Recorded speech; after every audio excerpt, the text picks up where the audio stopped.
We've spoken about the situation analysis, right? Both internal and external, things that are within our control and those things that are not within our control as a business owner. We've also spoken about how to set up your business objectives, using SMART goals, and all of that. Now it's time to talk about strategy and tactics, right? What I want you guys to understand is strategy comes first. So let's use an example. I want to build a house, right? I have an architect, I have a bunch of bricklayers. An architect is the person that draws the framework of the house, right? This is where the bathroom will be, this is where the kitchen will be, all of that. That's the same thing as your strategy. A bricklayer is the person that will put the cement together and actually bring that drawing to life. So your strategy always comes first before your tactics. Bonjour, welcome to another episode of MIA with Damini, a bi-weekly show targeted at helping African business owners sell and market their products and services better. Today's episode is divided into two parts.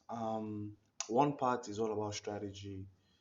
The other part is about tactics, right? So, like I told you in the intro, your strategy comes first before your tactics, right?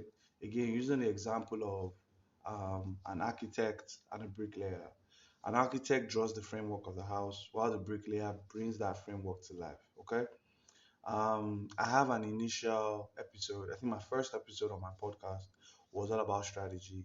So you can go and listen to that episode where I spoke about the different types of strategy for your businesses and all of that. But as a recap, right? The four major types of strategy that every business in the world, one way or the other, is using for their own business is either a market penetration strategy, which means you're trying to get more customers in the same market that you're currently establishing as a new business or existing business. There's the market development strategy. That means you're going to a new market. So, for example, if you're selling in Nigeria, you then go to Ghana as a new market, right? And then there's product development. Basically, if I was selling milk, for example, I can now start selling cheese, which is a byproduct of milk, right? So that's product development. And then finally, diversification.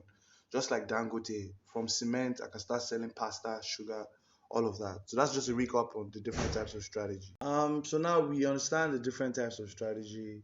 Like I said, I have an episode where I go deep into each type of these strategies I just mentioned. But let's move on to tactics, right? So when it comes to tactics, there are different things you want to focus on. Number one, who's your target audience? Who's your prospect? Who is your ideal customer?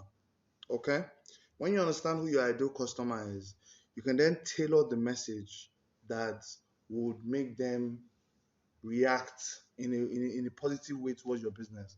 So in a positive way would be either making a purchase, either giving you their email address for marketing, for future marketing purposes, things like that, right? But first things first, you want to understand who your ideal customer is, and then you want to create the perfect message for that ideal customer. Now, when you want to understand who your ideal customer is, you want to look at demography and what we call psychography. So demography can be basically what do these people look like. Psychography can now be how do they behave? What's their behavior? So demography is what do they look like? Are they men? Are they women? What's their age range? Um, what level of education do they have? Things like that can be your demographics, right? Because you're looking at what they look like. Your psychographics can now be what do they believe in? How do they behave? What's their behavior? So you have things like religion, things like what kind of magazines do they read? What kind of TV programs do they watch? Things like that. All those kind of things can influence you. And that's how you would know who your ideal customer is, right?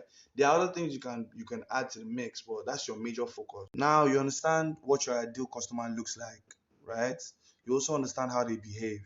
So now it's time to engage this ideal customer. And the best way to do that is using the 4 P's of marketing. Okay. So that's your price. What is that price that your ideal customer will find as a good enough price for your product? Right? Your price cannot be ridiculously high or ridiculously low at the same time. It needs to be perfect for your ideal customer. Number two is place. Where's your ideal customer? Everybody's online in the 21st century. You should be online as well. Number three is promotion.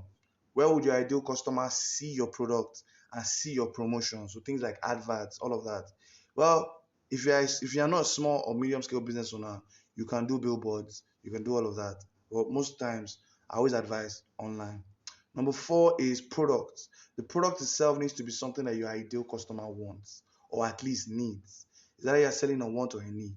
But your ideal customers must want it. When you sell what your ideal customer wants, or at least what they need, you are almost guaranteed a sale. You are like, give or take, more, at least like 60 to 70% ready to make that sale. Okay, because you've already highlighted one or two things.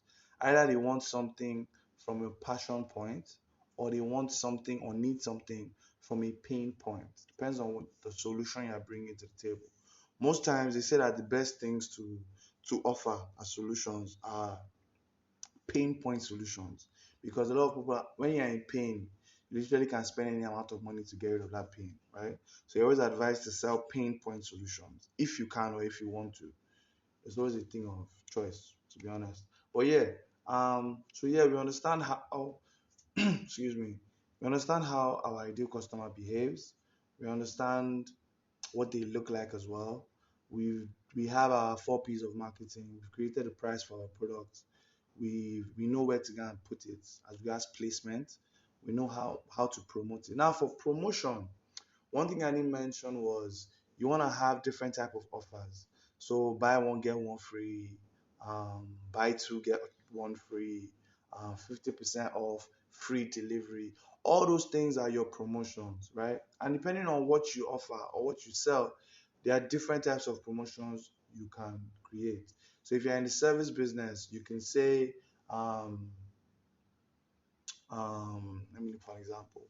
You can say something like, okay, you know what? If you use our service, if you sign up for our service in the next 24 hours, you do not pay a setup fee, right? So you can that's a promotion, that's an offer, that's a discount of some sort, right?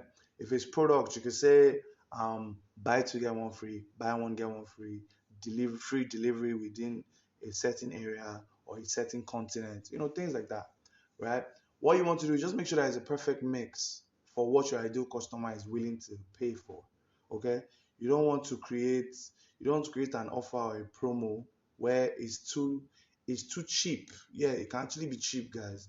It's either it's too cheap or it's too expensive for your ideal customer. Again, you understand how they behave, you understand how they think, you understand what they look like and how they are. So you should understand how to talk to them as well. Language too plays a huge factor. Understand how you want to engage and communicate with them. If they are the new school, they don't speak pidgin, please use correct grammar, correct English.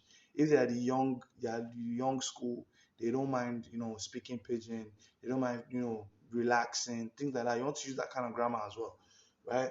But again, when you understand them, the more understanding you have of your ideal customer, the better it is for you to actually engage them.